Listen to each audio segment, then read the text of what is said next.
Silence is kind of important. Imagine iconic movie scenes if you removed all the silences. You complete me. No, I am your father. A day may come when the courage of men fail. We forsake our friends and break. Those scenes just don't have the same effect, do they? Now, when you're editing for the internet, especially short-form video, you do need to keep a fast pace to remove silences and grab that retention and keep it for as long as possible. But oftentimes, especially in longer-form content like videos or podcasts, it's actually important to keep some of those silences in. This way conversations feel like they flow naturally. If it's a piece of fiction content, silence and space is a huge part of the drama. Or if you're doing an interview with someone and they're stopping to think about an answer, those little silences here and there are really important. So in this video, I want to share several reasons why you might want to keep some silences in your content and an incredible new tool from Riverside that lets you pick the perfect amount of silence in every piece of content. Number one, for long form content like discussions, it's important to keep a regular pace to the conversation. If you were listening to a podcast and you just cut out all the silences, it can be a little jarring. It's just not very easy to listen to. Take these few moments of a podcast, for example, and review it and talk about it. In my day-to-day life, working, whether sometimes watching stuff at night, I just don't find myself hunting it down very often. Because when it comes to productivity, it feels a little too choppy. That's also known as over-editing. There's actually been a wave on YouTube against this over-editing style and actually giving people a little more time and space to think about what you're saying or see something that's on screen. So don't over-edit. Leave some of those spaces in there, especially if you're doing a discussion or interview-based piece of content. Number two, when it comes to telling a story, breaks and silences are a natural part of the progression. If you were doing a fiction podcast, silence and space is a huge part of telling the drama. Or another great strategy if you were doing an interview for a guest. I encourage you to read the book Never Split the Difference with Chris Voss, and one of the strategies he shares is that when you ask a question or mirror something that someone else has said, you have to leave space, giving the other person a chance to answer, and when given that space to think, they're more likely to come up with a creative or interesting answer to your question. Here's a clip of Chris Voss talking about this art of leaving space. They want to talk some more. They love it. Not only do they want to talk some more, and a mirror actually gets people to say the same thing in different words. Number three, if you don't want it to be completely silent, adding music is a great way to give someone a chance to digest what they just heard, but also set a tone or atmosphere for whatever content is coming up next. This can be in a video, but also in a podcast. Having music carry listeners from one segment to another, and there's great resources for royalty-free music and paid services that let you use that content on YouTube, in your podcast RSS feed, and more. We'll leave links down in the video description to several resources for that royalty-free music. Number four, if you were to edit out all the silences from a long piece of content, it's going to not only sound jumpy to a listener, but the video is going to be pretty jumpy as well. If you were watching an interview and all the silences were cut out, that video is going to be rather jarring. So if you're creating a podcast and maybe you have a video version and audio version, you might want to cut out some silences in the audio-only version, but leave them in for video, so when someone's watching, it won't have as many jump cuts. Here's an example of what it might look like if you cut out too many silences in a video interview.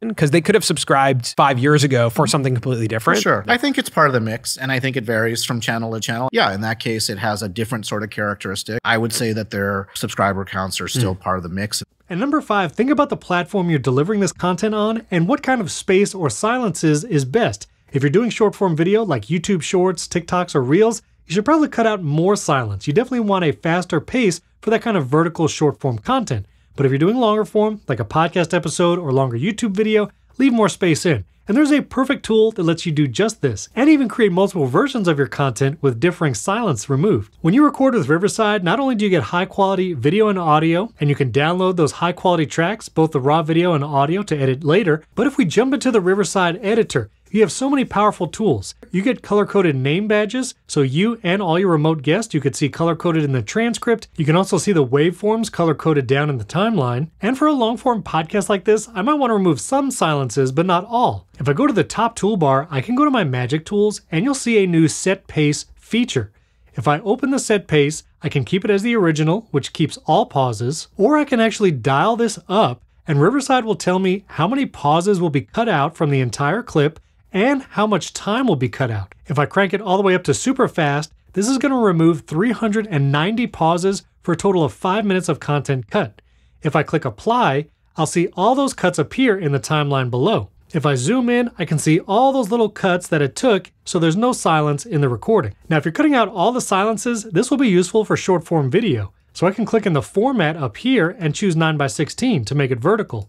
I can even rearrange the tracks here. If I want to change who's on top or who's on bottom, I can adjust the layout of the tracks, including adding spacing, rounding the corners, and even adding a custom image background. I've uploaded this previously, so I can choose our podcast brand to put behind it. I can add captions to this clip, even a highlight color for the words that are being spoken. So if I preview this clip, you'll see the captions are on the video, it's highlighting the active word, and both me and my co-host are in the frame. You can even add our new text overlay feature, and this can be lower thirds, names, or URLs. I can align it within the frame, double click to edit the text of the overlay, then I can split this clip to get the exact 60 seconds that I want. A great method for this is selecting the text here in the transcript that I want to keep, and in the menu that pops up, I can click the 3 dots and say keep only this.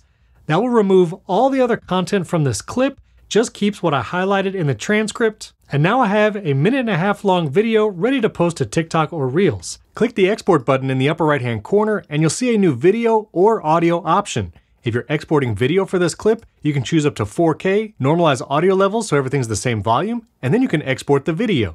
Or if you want to export the audio version of this clip, just click over to audio. You can choose MP3 or WAV. You can also normalize the audio levels here, and then you can export the audio file only. Now, if you have slightly different edits for the audio version, maybe adding an intro or sponsor break, you can choose to export the video version, and then you'll see a new pop-up. Here you can keep editing this version of the clip or go directly to your exported files.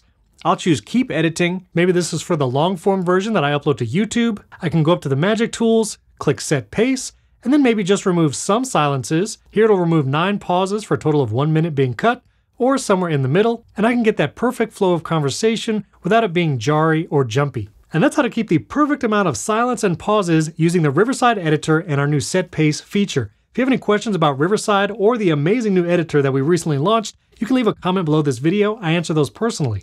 And if you want to learn more about how to use Riverside and all the new features, check out this playlist above. In that playlist, I walk you through how to use the entire platform and any new features. And trust me, there are more features coming very soon. And if you need help building a setup, maybe you're looking to build a video podcast setup or even a home studio, I'll leave a video right here that makes lots of recommendations for every budget level. Thanks for watching. We can't wait to see what you create.